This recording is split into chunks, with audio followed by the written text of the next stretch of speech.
दोस्तों, आपने औरंगजेब आलमगीर का नाम जरूर सुना होगा। पूरे हिंदुस्तान का बादशाह होने के बावजूद वो कुरान पाक की किताबत करके टोपियां सीकर रोजी कमाया करते थे। सरकारी खजाने से अपने लिए कुछ भी तनख्वाह नहीं लेते थे। उनका एक ऐसा वाकया आज हम आपको सुनाने जा रहे हैं, जिसको सुनने के बाद आपको यकीन हो जाएगा कि हलाल रिज्क और मेहनत की कमाई में कितनी सारी बरकतें होती है। इसीलिए आपसे गुजारिश है कि आप इस वीडियो को आखिर तक जरूर देखें, और अगर आप हमारे चैनल पर नए हैं तो चैनल को जरूर सब्सक्राइब करते हुए बेल आइकन को जरूर दबाएं, ताकि इस तरह की मालूमात आपको मिलती रहे।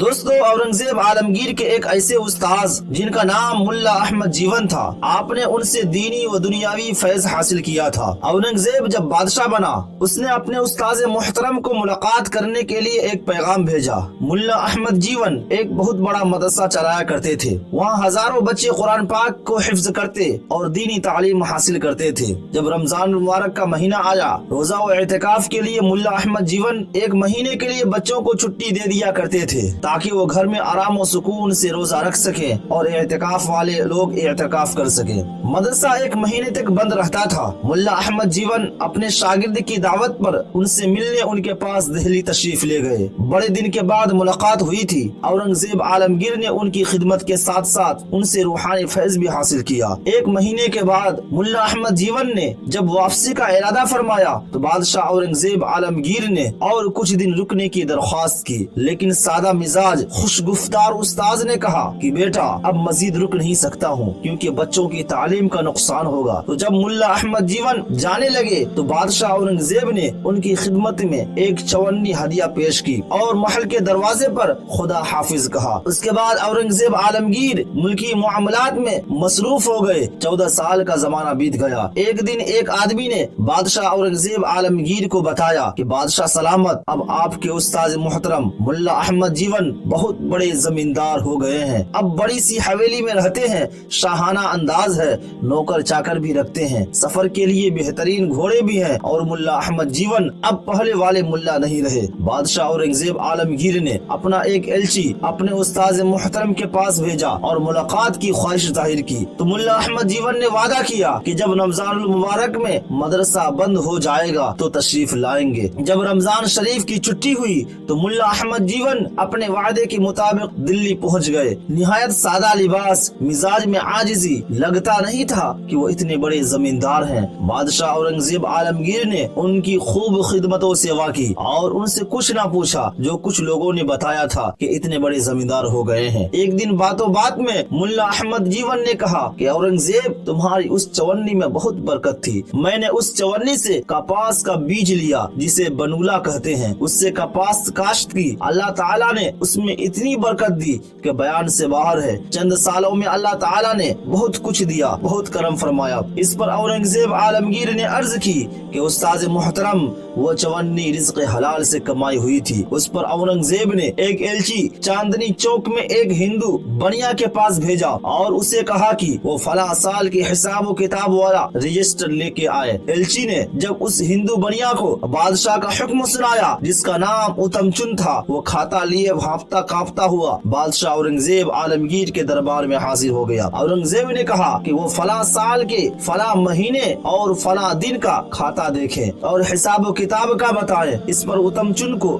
कुछ हौसला हुआ। उसने खाता खोला और उसमें दर्ज किए हुए तफसील बताने लगा। मुल्ला अहमद जीवन और बादशाह उसकी तफसील सुनने लगे। एक जगह पर आकर उत्तमचंद खामोश हो गया। बादशाह औरंगजेब आलमगीर ने पूछा, क्या हुआ, रुक क्यों गए? उस पर वो बनिया कहने लगा, बादशाह सलामत, मैंने एक चवन्नी किसी को मजदूरी में दी थी, मगर मजदूर का नाम नहीं पूछ सका था। फिर वो बनिया कहने लगा कि बादशाह सलामत, अगर इजाजत हो तो कुछ तफसील याद है, वो अर्ज कर दूं। बादशाह ने इजाजत दे दी। उस पर वो बनिया कहने लगा कि बादशाह सलामत, उस रात मूसलाधार बारिश हो रही थी। मेरे घर में पानी भर गया था। मेरे कमरे की छत टपकने लगी थी। मैं बहुत परेशान हुआ। उसी परेशानी में बाहर निकला। आई क्या देखता हूँ कि एक आदमी लालटीन पकड़े हुए नजर आ रहा है। मैंने उससे पूछा, भाई क्या तुम मजदूरी करोगे? उस आदमी ने कहा था, हाँ मैं कर लूंगा। मैंने उससे मिलकर कमरे का सामान निकाला, छत पर मिट्टी डाली, फिर सामान वापस रखा। उस काम में 4 से 5 घंटे लग गए थे। इतनी देर में सुबह की अजान होने लगी।